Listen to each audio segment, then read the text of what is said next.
பாடும் கன்னி மயிலை உள்ளத்தின் உள்ளூர் கல்லோடு கவியாக்கி உயரத்தில் ஏற்று மனமே பெண்ணை ஏத்துறா, அதுக்கு தாண்டா தமிழ்னு அவன். இந்த மாதிரி பாடினார் கண்ணதாசன். எவ்வளவு வெள்ளம் பாடினார், எவ்வளவு வெள்ளம், எவ்வளவு வெள்ளம். எதை பற்றி பாடவில்லை, பெண்ணை பற்றி கம்பன் பாடியதற்கு அடுத்தாற்போல் சிறப்பாக பாடியவன் எனக்கு தெரிய கண்ணதாசன் தான். அவ்வளவு மிகச்சிறந்த மேதமை உடையவர். நம்முடைய ஆட்சிமார்களினுடைய தாக்கம் தான் கண்ணதாசனுக்கு. அவர் ஒரு மாலையிட்ட மங்கையில ஒரு 4 வரியை எடுத்து களவாண்டு வச்சு விட்டார். இதை போட்டு பெரட்டி எடுத்துட்டாங்க கண்ணதாசனை. சில்லன்று பூத்த சிறுநெறிஞ்சி காட்டினிலே நெல்லன்று கூறி நிறுத்தி வழி போனாயேன்னு நம்ம ஆட்சிய ஒப்பாரி பாட்டில் சொல்லுவார். ரொம்ப அருமையான வரி. என்ன இந்த ஆட்சிகளுக்கு இவ்வளவு பெரிய இலக்கிய உணர்வு இருக்குன்னு நான் நினைப்பேன். அந்த ஆட்சி சொல்றா, உன்னை கை பிடிச்சேன், கடைசி வரையிலும் என் கையை விடாம நீ கூட்டின்னு போவாய் நான் எதிர்பார்த்திருந்தேன். நீ ஒரு காட்டுக்குள்ள, நெறிஞ்சி முள்ளு காட்டுக்குள்ள, அவன் செத்து போயிட்டான். அதை அவ சொல்றா, செத்து போயிட்டாங்கிறத அவ சொல்றா. நெறிஞ்சி முள் காட்டுக்குள்ள, அதுவும் சில்லுன்னு பூத்து போயிருக்கிற நெறிஞ்சி முள் காட்டுக்குள்ள நில்லுன்னு சொன்ன, நீ வருவாய் நினைச்சு நான் நின்றுகிட்டு இருக்கேன், நீ பாட்டுக்கு போயிட்டேங்கிறான். சில்லென்று பூத்த சிறுநெறிஞ்சி காட்டினிலே நில்லென்று கூறி நிறுத்தி வழி போனாயே, போயிட்டே, நான் என்னன்னு வாழ்வேன்? இது வாழத்தக்க இடமாவா இருக்கு? இது நெறிஞ்சி காடா இருக்கே, சில்லென்று பூத்த சிறுநெறிஞ்சி காடா இருக்கே, இது துணை இல்லாம நான் எப்படி வாழ்வேன்னு கேட்ட அந்த பாட்டு கண்ணதாசனை ஆட்டிருச்சு. அப்படியே தூக்கி மாலையிட்ட மங்கையில் வச்சார். இவங்க சொன்னாங்க, செட்டிநாட்டு ஒப்பாரி பாட்டில் களவாண்டு வச்சுக்கிட்டாரு, பல்லவி வச்சுக்கிட்டாரு கண்ணதாசன். அது கண்ணதாசன் ஆட்சி விட்டு பாட்டை களவாடுறதுக்கு என்ன விட உரிமையுடைய வேற யாரா இருக்கா அப்படின்னு கேட்டார். அவர்கிட்ட கேட்டேன், ஏன்னு நீங்க உங்களால அப்படி ஒரு பல்லவி எழுத முடியாதான்னு கேட்டேன். அதுக்கு அவர் சொன்ன, எழுத முடியாதான்னு.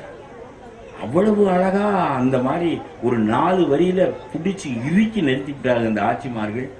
இதுக்கு மேல எழுத என்னால முடியாது அப்படின்னா, அதனாலதான் நான் அப்படியே எடுத்து வச்சேன்.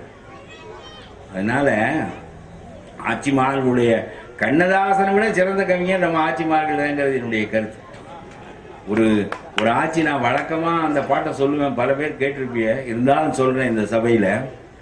ஒரு ஆட்சி மனையில் உட்கார்ந்துருந்தா, செட்டியார் தாலி கட்டினாரு. தாலி கட்டி சும்மா இருக்கு, அப்படி சாஞ்சிட்டான் செட்டி. அவன் பாட்டுக்கு சாஞ்சோன்னு, என்னடா மாப்பிள்ள சாஞ்சிட்டான் சாஞ்சே போயிட்டான்.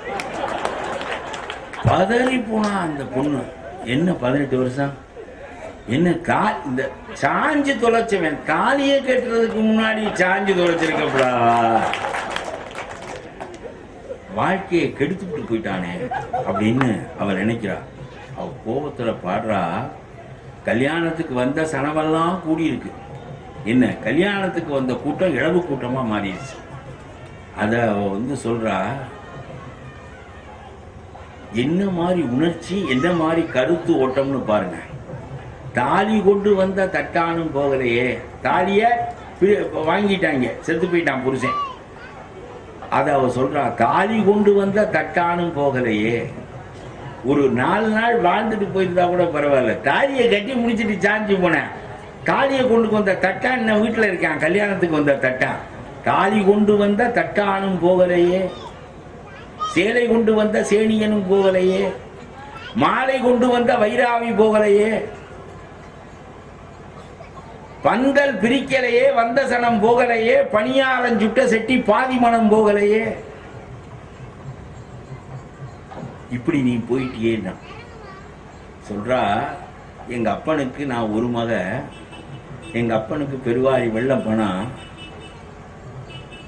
என் மக சின்ன கட்டிலா செஞ்சு கொடுத்தா ஆம்பளையானோட பிறலையில கீழே விழுந்துருவான்னு நினைச்சு வீடளவு பெரிய கட்டில் செஞ்சு கொடுத்தேன். அவ்வளவு பெரிய கட்டில ஒரு நாள் ஒரு பொழுது உன்னோட நெருங்கி இருக்கலையே, போயிட்டேங்கிறான். தச்சன் அடித்த தளம்பெரிய கட்டிலே ஒக்க நெருங்கி ஒரு நாளும் இருக்கலையே. ஒருத்தி சொன்னா, விதியாத்தா விடுனா. விதி என்றால் என்ன கொஞ்சம் விலகி வரலாகாதா, சாவென்றால் என்ன கொஞ்சம் தள்ளி வரலாகாதா. என்ன கவிதை ஓட்டம், என்ன உணர்ச்சி. இதே வேகத்துல நீங்க பாத்தீங்கன்னா கண்ணதாசன் பாடல்கள்லாம் இந்த வீச்சும் இந்த தாளம் இருக்கும். அண்ணாவை பார்த்து திண்ணையிலே காண்பேன் திராவிட நாடு என்றாயே, திண்ணையிலே காண திராவிட நாடு என்ன தொன்னையிலே நெய்யா. அண்ணா சொன்னாராம், ஐயோ இவன் தமிழ் இருக்க வரையிலும் இவன் இருப்பான், இவன் இருக்கிறது வரையிலும் நம்மளை பத்தி அவமானமும் சேர்ந்திருக்கோம்னாரா. திண்ணையிலே காண்பேன் திராவிட நாடு என்றாயே, திண்ணையிலே காண திராவிட நாடு என்ன தொன்னையிலே நெய்யா. சோற்று புளி குழம்பா போட்டு விளையாடுகிற சீட்டு விளையாட்டா, சிறு கடலையா சிறு பிள்ளை தனவிலையா. என்ன ஆட்டம்! நம்முடைய தலைவனாயிற்றே என்று நினைத்தால் அது கவிதை வராது. அப்புறம் முடியரசை ஏன் இவ்வளவு பெரிய இடத்தை அடைக்க முடியல? முடியரசன் எனக்கு வாத்தியாரா இருந்தார், நல்ல கவிதை எழுதுவார். உண்மையில முடியரசன் போன்றவர்கள், இன்னும் பல கவிஞர்களை போன்றவர்கள் அடைய முடியாத இடத்தை கண்ணதாசன் அடைந்ததற்கு காரணம் தலைவன் என்ற ஒன்றும் இல்லை. நம்ம முகுந்தன் பேசுன மாதிரி அப்பன் குரு சீடனானது மாதிரி யாரையும் தலைவனையும் தூக்கி அடிக்கிறார் கண்ணதாசன்.